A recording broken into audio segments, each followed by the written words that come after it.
El día vamos a comenzar donde nos quedamos. En, en esta parte nos quedamos en el teorema de Bayes, ¿sí? Hablaremos como siempre una partecita, no entraremos muy profundo, pero al menos para que se lleven una idea de qué cosas hay en las probabilidades, ¿sí? Y más o menos cómo se usa, cómo se define esas probabilidades, que no es lo mismo la probabilidad de que sea defectuoso dado que pasó algo. Por ejemplo, mejor lo escribo, ¿sí? Por ejemplo, uno comete estos errores siempre. A, dado que pasó de, por ejemplo, piensan que es igual lo mismo, parece, o piensan que es el complemento, o piensan que es el complemento. ¿Mm?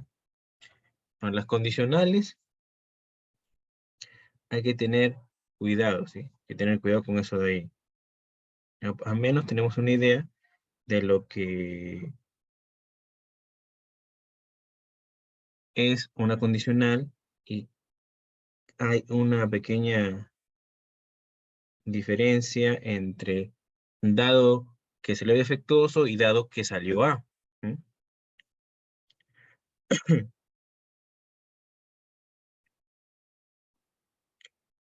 Entonces trataremos de hacer esto.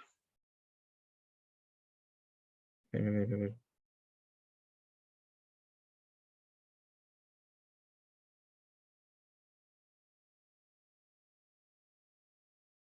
Un ratito que se me coló la máquina, creo. No me carga.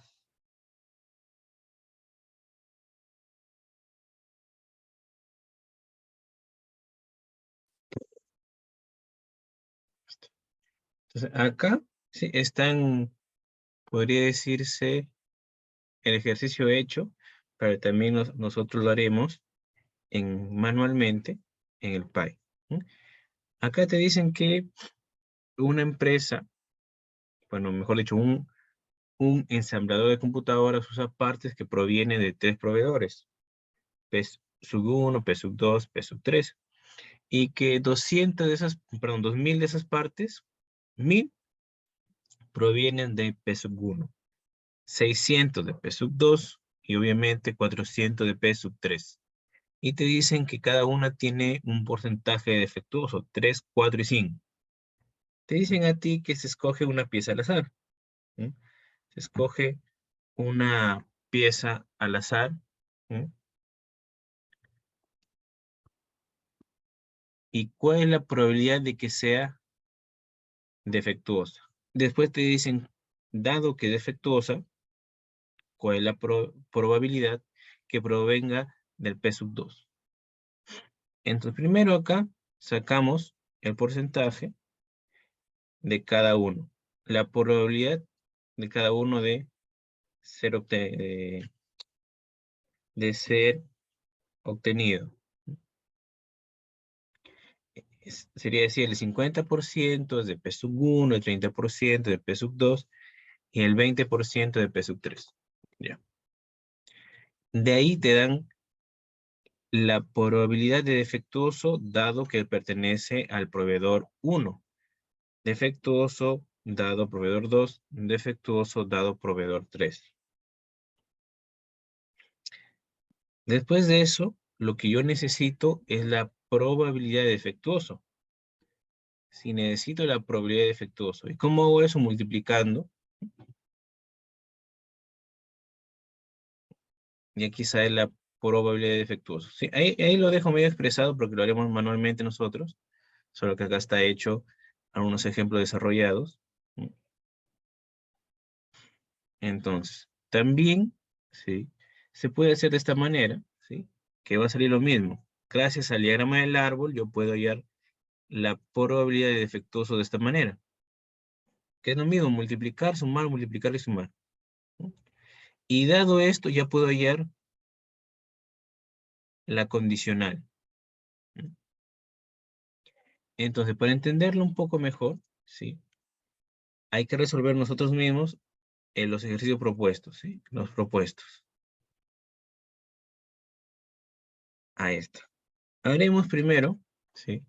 Como cultura general, este primer ejercicio, ¿sí? Porque nosotros escuchamos, caramba, nosotros escuchamos sobre el COVID, ¿sí?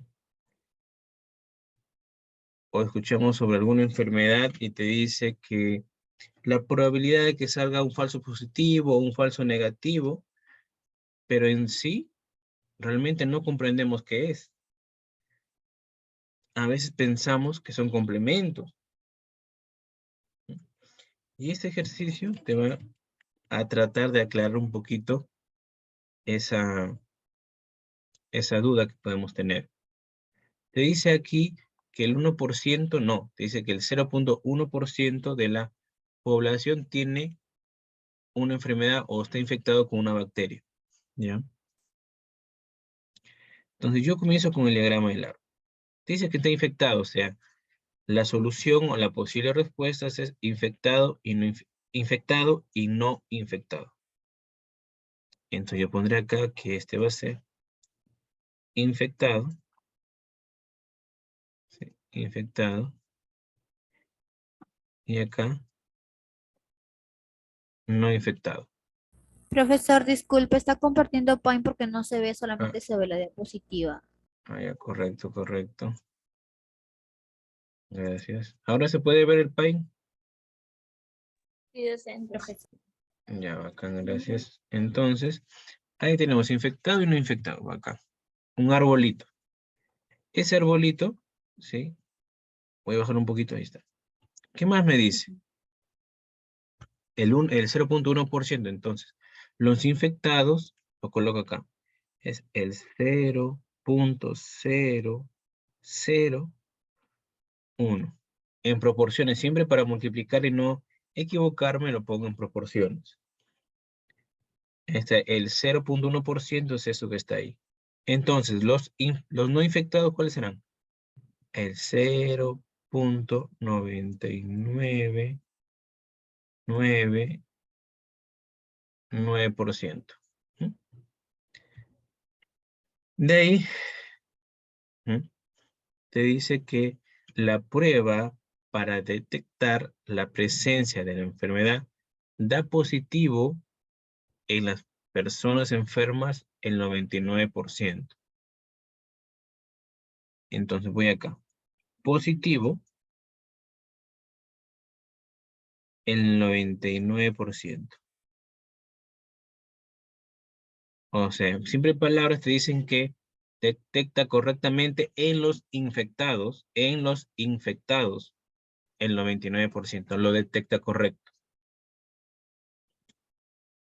Y en los no infectados uno piensa, pero en los no infectados sería el 1%, no. Te dice en los infectados. Lo contrario de positivo sería el negativo, pero lo voy a poner así. Entonces acá sería el, el 1%. El 1% te da un falso negativo. ¿Mm? Porque el 1% de las personas que se realizan ¿cómo se llama? Esa prueba, ¿mm? Se realiza la prueba y el 1% de ellos te sale negativo cuando realmente es positivo. En cambio, te dice que los no infectados, los no, a ver, y la persona sana, el 2% de las veces. ¿Mm? El 2% de las veces te va a dar positivo.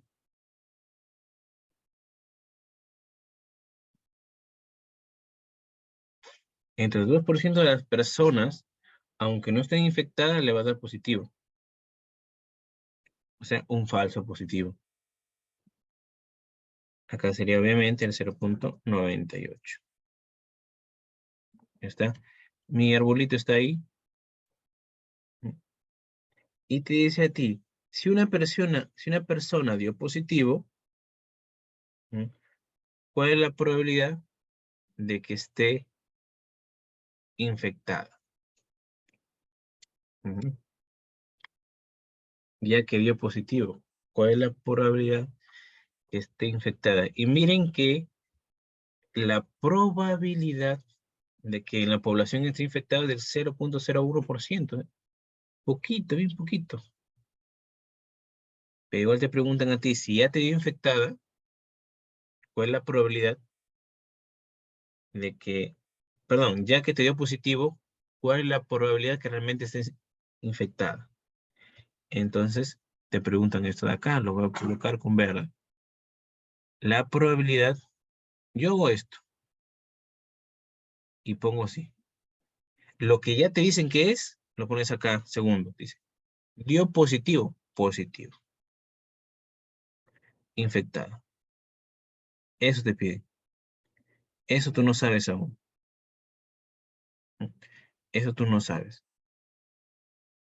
Pero esto tiene una fórmula. No lo sabes, pero tenemos una fórmula de encontrarlo. ¿Para qué voy a poner la fórmula? Para ver qué necesito. Vas a necesitar la probabilidad de I. Vas a necesitar la probabilidad de positivo dado I.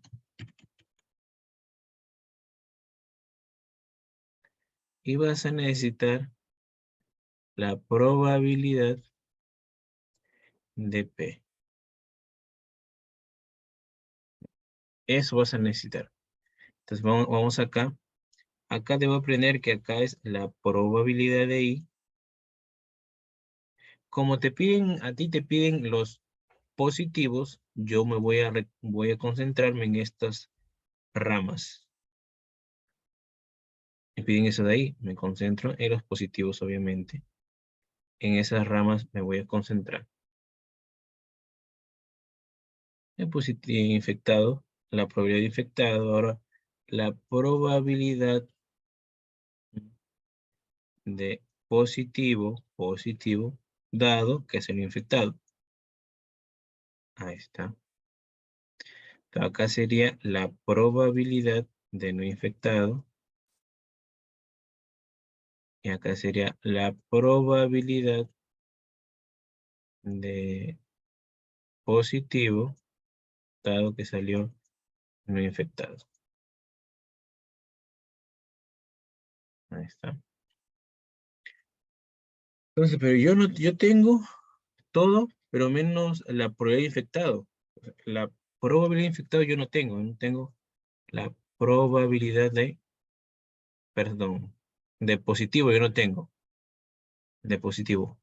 Eso no tengo de infectado, no infectado, de positivo dado infectado, positivo dado no infectado. Pero positivo solito no tengo que encontrarlo. Y eso es fácil. Como ya me concentré en lo amarillo, multiplico lo amarillo y sumo. No, sería 0,00 ceros, 1 por 0,99.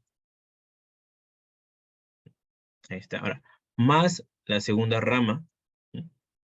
Segunda rama te dice 0,9939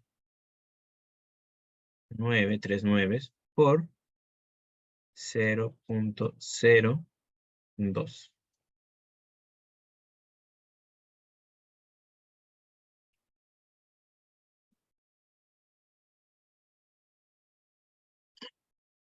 Entonces, ese de ahí es mi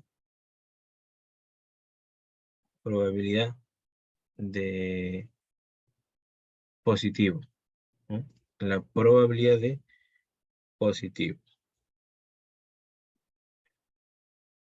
Entonces, este de aquí, si no me equivoco, va a quedar, a ver, vamos a calcular eso de aquí, ¿cuánto nos da?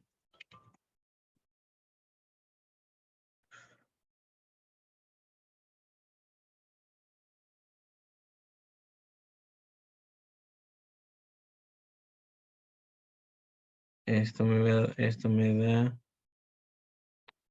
0,0 20, 97.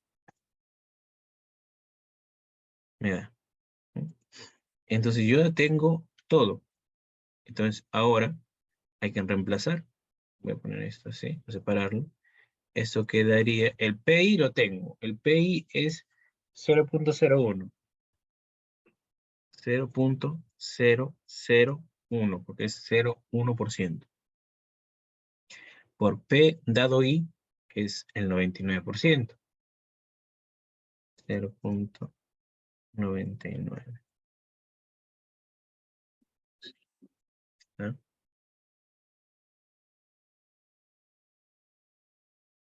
El de abajo, la probabilidad de positivo es 0.02097.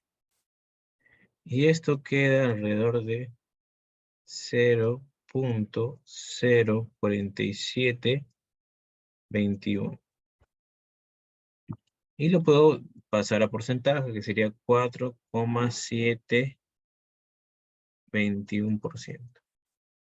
Entonces, la probabilidad, ¿sí?, que tú tengas la enfermedad, dado que salió positivo tu prueba, es del 4,721%. Tú puedes decir, la probabilidad que esté infectado dado que salió positivo es del 4,7%, para redondearlo. Ya está. Respondiste. Siempre tenemos que responder la pregunta. Facilita. La probabilidad que esté infectado dado que salió positivo es del 4,7%. Nada más. Se acabó. Disculpe. ¿Alguien habló? Sí, sí. Usted primero aplicó lo que es la probabilidad total para después, después de la separación que usted hizo de P, entre paréntesis, I sobre P, ya vendría a ser lo que es un teorema de Bayes. Correcto, correcto, muy bien. Siempre vamos a necesitar primero el teorema total, de la probabilidad total, para encontrar el teorema de Bayes. De repente algún ejercicio te da todo, pero la mayoría tú tienes que hallar la probabilidad total para finalmente hacer el teorema de Bayes. Entonces, no es muy complicado, ¿sí? Yo creo más que necesita orden, y casi, no digo siempre, pero casi siempre todas las mujeres son más ordenadas que los hombres. Y no creo que les cueste mucho hacerlo. Es sencillito. Entonces vamos por el último ejercicio, que es, podría decir que es genérico, que eso siempre se pone para todas las carreras, porque son cosas que se entienden: máquinas, computadoras, piezas, fábricas. Mayormente se ponen ejercicios genéricos para que se entienda el teorema. El ejercicio anterior yo lo he puesto porque como cultura general, saber qué significa un falso positivo, un falso negativo, ¿sí? Saber que infectado y no infectado, cada uno por separado tiene la probabilidad de que salga positivo o salga negativo, por separado, no mezclemos, ¿no? Entonces aquí hay tres máquinas, ¿sí? Y, profe, ¿siempre es necesario hacer el arbolito? No. Si tú ya lo entendiste, si lo puedes hacer de frente, normal. Si quieres la ayuda del arbolito, puede ser que tú lo hagas en una hoja rápida del arbolito, y para tu examen o para tu resolución lo pongas de frente. En el caso quieras una ayuda con el diagrama del árbol. El diagrama del árbol solo es una ayuda visual. No siempre, si deseas, lo pones. Si te piden, lo pones. Si deseas, lo pones. Pero no es obligatorio. Ahora, acá te dice que hay dos máquinas. Voy a poner el color negro. Dice que hay tres máquinas. Hay la máquina A, la máquina B y la máquina C. ¿Ya? estas máquinas A, B y C, estas máquinas producen el 10, el 30 y 60%. ¿No? Facilito con el 10, el 30 y el 60%.